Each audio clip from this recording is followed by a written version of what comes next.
এক ব্যক্তির দু জায়গায় চাকরি। দেগঙ্গায় জল সরবরাহ প্রকল্পে দুর্নীতির অভিযোগ। স্থানীয়দের কাজ না দিয়ে বহিরাগতদের সুযোগ দেওয়া হচ্ছে, আর এই অভিযোগেরই প্রতিবাদে দেগঙ্গার নূরনগরে বিক্ষোভ পোস্টার। অভিযোগ খতিয়ে দেখার আশ্বাস বিডিও। কথা বলবো জিয়াউল আমাদের প্রতিনিধির সঙ্গে। জিয়াউল, কিভাবে এই এক ব্যক্তি দু জায়গায় কাজ করতে পারে? কিভাবে এই দুর্নীতি করা হয়েছে? কি অভিযোগ? দেখো, তিনি প্রভাবশালী, অর্থাৎ তিনি পঞ্চায়েত প্রধানের প্রাক্তন প্রধানের ছেলে বলে তিনি একই ব্যক্তি দু জায়গায়, সরকারি জায়গায় দু জায়গায় চাকরি করছে। একটি হচ্ছেন জল সরবরাহ প্রকল্পের, সেখানেও তিনি চাকরি করছেন। অন্যদিকে হচ্ছে গ্রামের আরো একটি সরকারি প্রকল্পে, সেখানেও চাকরি করছেন। কিন্তু গ্রামবাসীদের অভিযোগ, যেখানে জল প্রকল্পের মতন একটি সেন্সিটিভ ব্যাপার, সেখানে কিভাবে এই দুর্নীতি হয়, সেখানে কেন টাকার বিনিময়ে চাকরি হচ্ছে, কিন্তু এলাকার শিক্ষিত যুবক তারা কিন্তু চাকরি পাচ্ছেন না।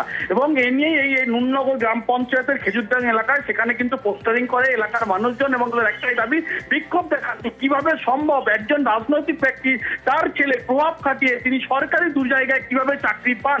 এ নিয়ে কিন্তু এলাকার মানুষেরা ক্ষোভ জমেছে এবং এলাকার মানুষ একাধিকবার বিক্ষোভ দেখেছেন। ইতিমধ্যে কিন্তু অভিযোগ গেছে বিডিওর কাছে, তিনি কিন্তু অভিযোগ খতিয়ে দেখার আশ্বাস দিয়েছেন। তিনি বলেছেন পিএইচি আধিকারিকদের সঙ্গে কথা বলবেন যে কেন এক ব্যক্তি প্রভাব খাটিয়ে দু জায়গায় চাকরি পেয়েছেন। তিনি আশ্বস্ত করেন এলাকার মানুষের, বলে জানি এটা উত্তেজনা পরিবেশ তৈরি, এবং যিনি যে ব্যক্তি চাকরি পেয়েছেন তার পরিষ্কার বক্তব্য, তিনি কোনো প্রভাব খাটাননি, তিনি নিয়মের মধ্যে দিয়ে সরকারি জায়গায় দু জায়গায় কাজ করছেন, ফলে তিনি কোনো অবৈধ কাজ করেননি, এমনটাও কিন্তু তিনি জানিয়েছেন।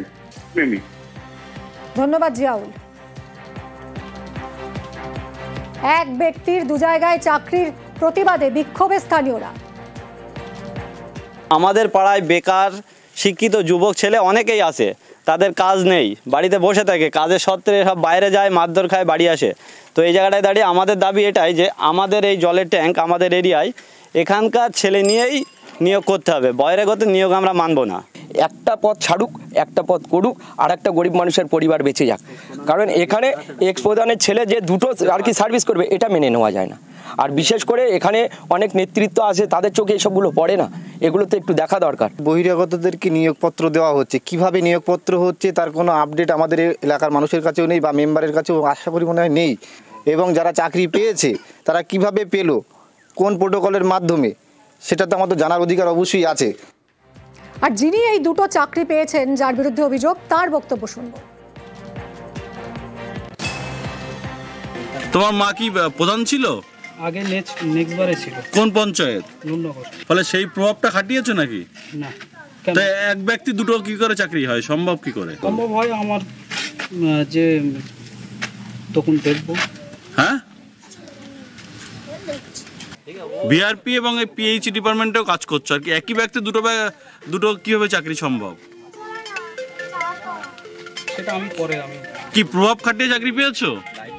হ্যাঁ, তদন্তের আশ্বাস দিয়েছেন বিডিও।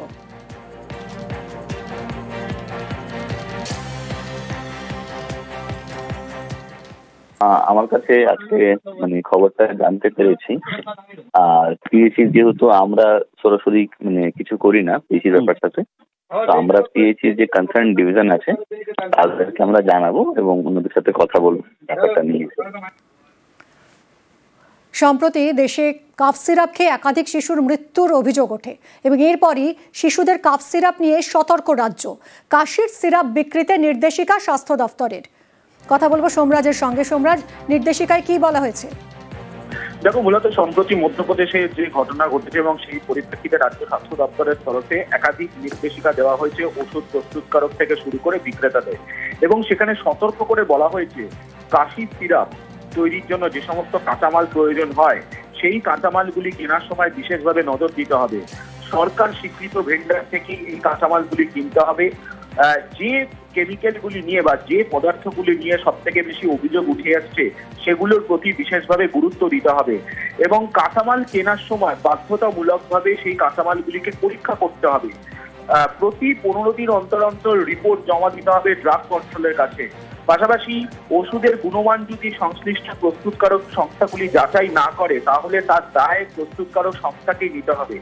এছাড়াও যেটা জানা যাচ্ছে নবান্ন সূত্রে, ইতিমধ্যেই 150টিরও বেশি কাপ সিরাপের ব্র্যান্ড যেগুলি গুণগত পরীক্ষার জন্য ল্যাবরেটরিতে পাঠানো হয়েছে সেগুলি ল্যাবরেটরিতে রিপোর্ট হলেই পরবর্তী সিদ্ধান্ত নেবে রাজ্য সরকার। ইতিমধ্যেই রাজ্যে যে কাপ সিরাপগুলির ম্যানুফ্যাকচারিং ইউনিট রয়েছে সেই ম্যানুফ্যাকচারিং ইউনিটগুলিতেও বিশেষ ড্রাইভের দেওয়ার সিদ্ধান্ত নেওয়া হয়েছে। অর্থাৎ ম্যানুফ্যাকচারিং ইউনিটগুলি শিশুদের কাপ সিরাপগুলির ওপর গুণগত মান দিকে বিশেষভাবে নজর দিচ্ছে নাকি তার জন্য রাজ্য জুড়ে 46টি ম্যানুফ্যাকচারিং ইউনিটে পরিদর্শনের সিদ্ধান্ত নেওয়া হয়েছে।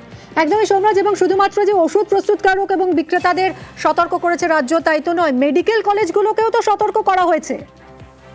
একদমই, দেখো রাজ্যের স্বাস্থ্য দপ্তরের সচিব নারায়ণ স্বরূপ নিগম ইতিমধ্যেই রাজ্য জুড়ে সব মেডিকেল কলেজ এবং বিভিন্ন জেলার মুখ্য স্বাস্থ্য আধিকারিকদের একটি নির্দেশিকা পাঠিয়েছে যেখানে সতর্ক করা হয়েছে ওষুধ মজুদ নিয়ে। অর্থাৎ প্রত্যেকটি জেলার যে রিজার্ভ স্টোর থাকে, পাশাপাশি সরকারি মেডিকেল কলেজগুলিতে যে মেডিকেল স্টোর বা ফিল্ড হাসপাতাল যে স্টক রয়েছে যেখানে যে বিভিন্ন ওষুধ মজুদ করা রয়েছে সেই মজুদ থাকা ওষুধগুলি পরীক্ষা করিয়ে রিপোর্ট দেওয়ার নির্দেশ দেওয়া হয়েছে। শুধু তাই নয়, যে ওষুধগুলি মজুদ রয়েছে সেই ওষুধগুলির এক্সপায়ারি ডেট কবে রয়েছে, অর্থাৎ এক্সপায়ারি ডেটের মধ্যেই রয়েছে নাকি সেটিও রিপোর্ট দেওয়ার কথা বলা হয়েছে। এছাড়াও বিভিন্ন যে ক্যাটাগরি থাকে এই ওষুধ পরীক্ষার জন্য গুণগত মান যাচাইয়ের জন্য, সেই গুণগত মানগুলিও যাচাই হচ্ছে নাকি মেডিকেল কলেজগুলিতে এবং মুখ্য স্বাস্থ্য আধিকারিকদের অধীনে থেকে সেগুলিও প্রতিনিয়ত রিপোর্ট স্বাস্থ্য দপ্তরের তরফে বলা হয়েছে দেওয়ার জন্য, এবং সেই রিপোর্ট প্রতিনিয়ত দিতে হবে বিভিন্ন জেলার মেডিকেল কলেজগুলিতে। ধন্যবাদ সোমরাজ। কার্শিয়াংয়ের মেচি নদীতে ভেসে গেছিল একটি হস্তি শাবক। 15 দিন মাত্র তার বয়স। সেই হস্তি শাবককে উদ্ধার করে যখন তাকে ফিরিয়ে দেওয়া হয়, ভারত নেপাল সীমান্ত থেকে উদ্ধার করা হয়েছে এই হস্তি শাবককে, কিন্তু যখন তাকে হাতির পালে ফিরিয়ে দেওয়া হয় জঙ্গলে, মা হাতি ফিরিয়ে দিয়েছে শাবককে। জলদাপাড়ার পিলখানায় ঠাঁই হয়েছে হস্তি শাবকের। রাজকুমারের সঙ্গে কথা বলবো। রাজকুমার, এ তো অত্যন্ত দুঃখের ঘটনা। 15 দিনের মাত্র এই শিশু হস্তি শাবক, তাকে ফিরিয়ে দিল মা হাতি, হাতির দলের হয়তো এটাই নিয়ম। কি হবে এখন এই হস্তি শাবকের? দেখো, এই মুহূর্তে যেটা জলদাপাড়া জাতীয় উদ্যান কর্তৃপক্ষ সূত্রে আমরা জানতে পারছি সেটা হচ্ছে জলদাপাড়া জাতীয় উদ্যান, তুমি জানো রাজ্যের মধ্যে সব থেকে বড় কুমকি হাতিদের পিলখানা। এই পিলখানাতে অত্যন্ত সুস্থ অবস্থায় রয়েছে এই হাতিটি, বাচ্চা হাতিটি। এবং শুধু তাই নয়, যে বিশেষজ্ঞ যে চিকিৎসক আছে, চিকিৎসকদের তত্ত্বাবধানে এই হাতিটি এখন ভালোই আছে। মিমি, ধন্যবাদ রাজকুমার। গরুমারা জঙ্গলে নতুন করে বিপদ উঠ পেতেছে অন্যদিকে, অন্য রূপে। জল নামছে, একের পর এক বন্যপ্রাণীর দেহ উদ্ধার হচ্ছে এবং ভয়ে বাড়ছে চোরা শিকারীদের ভয়।